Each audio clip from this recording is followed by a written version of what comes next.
These are 18 contracts in 16 countries. 18 बड़े agreement करके आए हैं और ये सारे अग्रीमेंट प्रेफरेंशियली सरकारी कंपनियों के होने चाहिए थे। सबसे पहले रशियन विजिट 2015 में अंबानी साहब 2015 में ही एक मरी हुई कंपनी खरीदते हैं, 7,500 करोड़ में मरी हुई, बैड डेट वाली, और रिलायंस डिफेंस उसका नाम होता है। और वो पहला ही कॉन्ट्रैक्ट एक महीने बाद 23 दिसंबर 2015 को रशिया में Almaz Antey, the maker of an air defence system, ये डील है 6 बिलियन यूएस डॉलर्स की साथ। 6 बिलियन यूएस डॉलर्स की डील पहले ही महीने रिलायंस डिफेंस को प्राइम मिनिस्टर साहब के साथ जाके, और उनकी फोटोएं हैं, पहले ही दिन मिलती है। उसके बाद मोदी साहब फ्रांस जाते हैं, फ्रांस जाके ऑफसेट पार्टनर बनाते हैं अंबानी साहब को, और 30,000 करोड़ की डील मिलती है। 18 फ्लाईअवे जहाज आने थे, बाकी टेक्नोलॉजी ट्रांसफर होनी थी और हिंदुस्तान में वो जहाज बनने थे, हिंदुस्तान में वो एम्प्लॉयमेंट मिलनी थी। लेकिन सारे के सारे 36 फ्लाईअवे आते हैं और इतना बड़ा धब्बा लगता है, आज तक प्रधानमंत्री ने जवाब नहीं दिया। 10 रुपए के पेन का पक्का बिल मांगते हैं प्रधानमंत्री साहब और राफेल के बिल पे बिल बिलाते हैं। ये ठोक के कह रहा हूं, पहले भी कह चुका हूं, कोई जवाब नहीं आया उनका।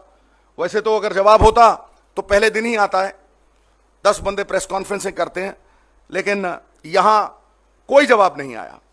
उसी जगह फ्रांस में टैक्स डेट था अंबानी साहब के ऊपर 143.7 million US dollars, euro 1100 crore का डेट 56 करोड़ में सेटल किया फ्रेंच अथॉरिटीज ने। वन टाइम सेटलमेंट हुई और वो पूरी तरह से माफ कर दिया गया। ये नेगोशिएशन के साथ हुआ, जब राफेल के साथ नेगोशिएशन हो रही थी उसके साथ हुआ। ये 1100 करोड़ रुपए माफ करके 56 करोड़ रुपए भरे। फिर स्वीडन गए प्रधानमंत्री साहब के साथ, Saab AB of Sweden, to bid for shipborne unmanned aerial vehicle programme of the Indian navy. ये सब अनिल अंबानी साहब को सिंगल इंजन फाइटर एयरक्राफ्ट बनाने का कॉन्ट्रैक्ट दिया गया 60,000 करोड़ का। अडानी साहब को, Adani group to bid for single engine fighter aircraft in India, air force की 60,000 करोड़ रुपए। ये सरकारी कंपनियां जिन्हें 50-50 साल का अनुभव था, जिनके पास आज अपने एम्प्लॉयज को तनख्वाह देने के पैसे नहीं है, जो काम ही ये करते हैं, ये उनको वो कॉन्ट्रैक्ट नहीं गया। ये कॉन्ट्रैक्ट अडानी साहब को गया। आगे आइए जी, Israel. In March 2016, Adani Group signed with Elbit Istar of Israel to work together in manufacturing and developing unmanned aircraft systems. The Anil Ambani Group signed to develop air-to-air missiles for IAF, air-to-air missiles for about 65,000 crores, 65,000 crore रुपए। भैया DRDO में क्या खामी थी? DRDO को ये contract क्यों नहीं मिला? DRDO क्यों घाटे में चल रही है? 2017 में Reliance defence science an agreement with the US navy. 3 साल में 15,000 करोड़ का मुनाफा है। ये 7th fleet of the American navy. ये 3 साल में 15,000 करोड़ रुपए का मुनाफा मिलना है उनको। क्या भारत की जो डिफेंस कंपनीज हैं उनमें कोई मादा नहीं?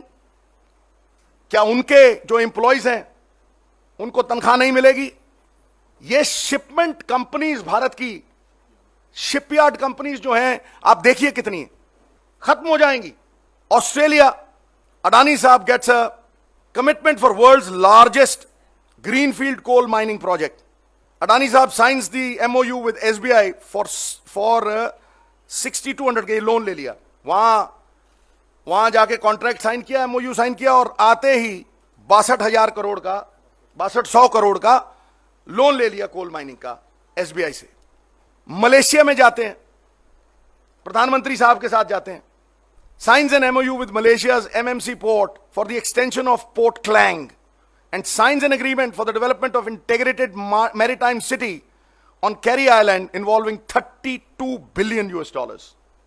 ईरान में 500 मिलियन, मोजाम्बिक में पल्सिस का कॉन्ट्रैक्ट, ओमान में, म्यांमार में, चाइना में फोटोवोल्टिक इक्विपमेंट। होता क्या है कि जिस आदमी ने 1 लाख करोड़ रुपए भारतवर्ष के देने हैं, अडानी साहब tops the list of billionaires in terms of percentage gain and net worth in a year. जनवरी 2017 में 4.3 बिलियन और दिसंबर 2017 में 10.4 बिलियन, 124% अडानी साहब की वेल्थ बढ़ जाती। मैं ये पूछना चाहता हूं, और ये जितने भी लोगों ने ये लोन लिए हैं किसी ने वापस नहीं किए हैं, एनपीएस आप सब जानते हैं। सिर्फ सुप्रीम कोर्ट ने जब बाजू मरोड़ी है, सिर्फ सुप्रीम कोर्ट ने जब बाजू मरोड़ी है ना और घुरी दी है, तो माल्या जी भी रेडी हो गए, रिलायंस ने पैसे दिए, ये नहीं है रिलायंस ने दिए पैसे, नीरव मोदी भी रेडी हो गया है। तो क्या सरकार इनसे पैसे नहीं वसूलेगी? सब सरकारी कंपनियां मर रही हैं साहब, बीएसएनएल ले लो आप, एनटीपीसी ले लो आप, करोड़ों के फायदे में थी, भेल ले लो, करोड़ों के फायदे में थी। और देखिए आप, Reliance post a gain of 10,000 crore in a quarter. पहली प्राइवेट कंपनी हिंदुस्तान की जो 3 महीने में 10,000 करोड़ कमाती है, इसका मतलब एक साल में 40,000 करोड़ रुपया। और सरकारी पोस्टल डिपार्टमेंट 15,000 करोड़ के घाटे में है, कल आया अखबार में 15,000 करोड़ रुपए के घाटे में है postal department. The directorate of revenue intelligence accused Adani साहब ऑफ ओवर इनवॉइसिंग, 5,000 करोड़ रुपए की ओवर इनवॉइसिंग। बाहर से लाए, दुबई में उसी को 3 गुना ज्यादा दिखाया और यहां लाके बेचा। We are a welfare state. क्या वेलफेयर अंबानी अडानी का होना था या सरकारी कंपनियों को भी मुनाफा मिलना था?